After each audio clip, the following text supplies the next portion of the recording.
And Tim, there's some great new reporting that sort of speaks to this Frankenstein that is what has emerged in place of what used to be known as the Republican Party, in which you and I worked. And I think what makes it front burner news is the danger it poses to, as Jason just said, the Democratic experiment. There's some great new reporting in the Washington Post from Michael Kranish, who profiles Josh Hawley. And this is from that piece. Quote, I feel very responsible for Josh Hawley being in the Senate. I feel terrible about it, said former Senator John Danforth, who recently called his encouragement of Hawley's Senate run the greatest mistake of my life. He added Josh Hawley played a central role in creating, if not the darkest day in American history, one of the darkest days in American history. What do you make of Republicans who you and I both know, who sat on the sidelines, who watched the corruption, if you will, of the Republican Party, who watched the ascent of the Ted Cruzes and the Lindsey Grahams, the one-time wingmen of people like John McCain, who traveled the world to prop up fragile democracies, now participating in the damaging of ours? I don't have the vocabulary for this, Nicole, and it's just so disheartening in the extreme to have to live through it and to have to watch it. And especially after January 6th, I mean, man, you remember, we were all here, but leading up to the election, I was mad that more Republicans weren't speaking out. I was mad that it fell to people like Olivia Troy and Elizabeth Newman coming out of the Trump administration, that there were no bigger names that were out there and making this fight. Some of the people we had worked for that sat on the sidelines. But then, after they stormed the Capitol, still now to have people sitting on the sidelines, still to have a permanent insurrection party, because that's what this is. If you look at what's happening with Liz Cheney, the only debate here is on whether the insurrection was a good thing, that they should continue to lie about, that they should continue to talk about how the election needed to be overturned, or whether it was something we need to move away from. That's the only debate that is happening within the party. And the one woman that is on the side of the insurrection being bad is getting cast out.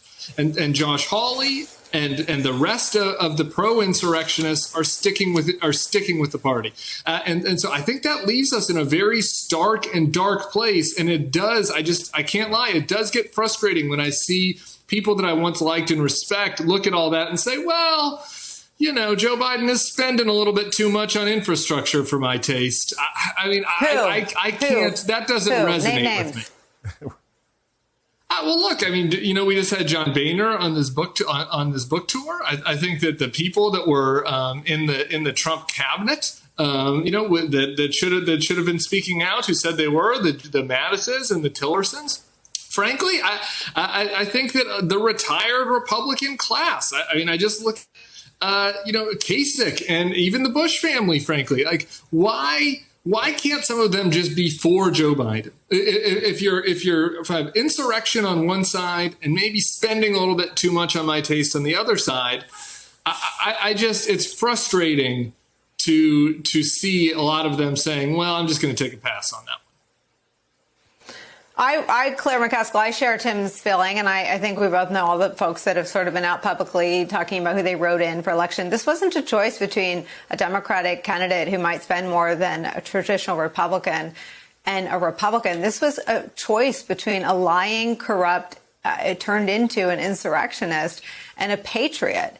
And I wonder, I want to read you some more. I saved this piece from this new reporting in the Washington Post by Michael Kranish for you. The piece goes on to describe, I think for the very first time, an interaction between Mitt Romney and Josh Hawley. It starts like this, quote, "You have caused this," Senator Mitt Romney erupted at Hawley, referring to the events building up to the storming of the Capitol, according to a person familiar with the exchange who spoke anonymously. Can you imagine if Mitt Romney, flanked by all those folks Tim just named, Jim Mattis, H.R. McMaster, Dina Powell, people who have a lifetime of caring not just about our democracy, but about democracies around the world, came out and said, Josh Hawley, you caused this. So did you, Donald Trump. So did you, Ted Cruz, and really sought to draw a line around anti-democratic lies in their own party? You know, I remember when I was running against a Republican nominee for the Senate who said something outrageous, and the Republican Party came together and said, we don't accept this. We don't accept what Todd Akin said. We don't accept what he represents. Think how far the Republican Party has fallen. that now not only do they accept people committing insurrection and sedition against our government, not only do they accept the President of the United States committing a fraud, a big lie on our democracy, which we treasure, not only are they doing that, they're continuing to sit silently as they oust a truth teller. You know, and I got to tell you the truth. If one of these Republicans has the nerve to talk about cancel culture with what they're doing to Liz Cheney, I would use such an unladylike word right now if I could. I mean, F them. You know, I mean, what about that? They want to lecture us about Dr. Seuss and the cancel culture, and they are canceling her.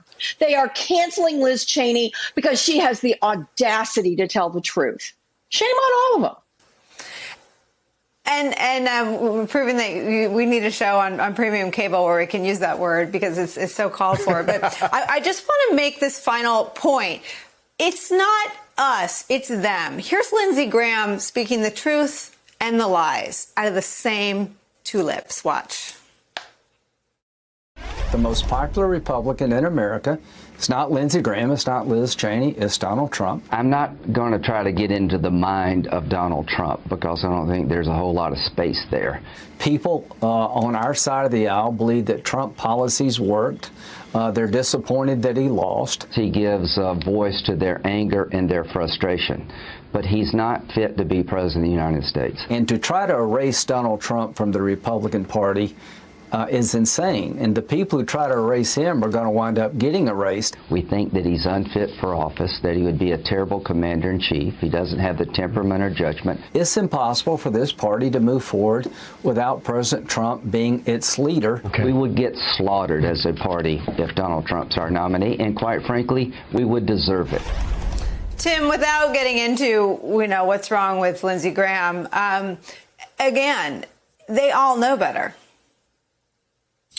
Yeah, I wish that would have included the video from January 6th of this year when Lindsey Graham said we need to move forward before he was shouted down in Reagan National Airport by Donald Trump supporters. And you put me on the spot there by asking me for names in the last question. I want to add another one I was thinking about while Clara was talking about. What about the Speaker of the House who was there when all that was happening, Paul Ryan, who's now on the board at Fox? And who's making, who was at loggerheads with Donald Trump, who's making the rounds, who made his whole career about, fighting for conservative principles. And now Liz Cheney is getting kicked out of leadership in that caucus, and he's silent. He's silent. He was silent on January 6th. He's silent now. I mean, there is a critical mass of people that could have spoken out when Lindsey Graham said it was time to move forward, when Mitch McConnell did on January 6th, to have the Ryans and the Boehners and people you mentioned in the Trump cabinet, Nikki Haley.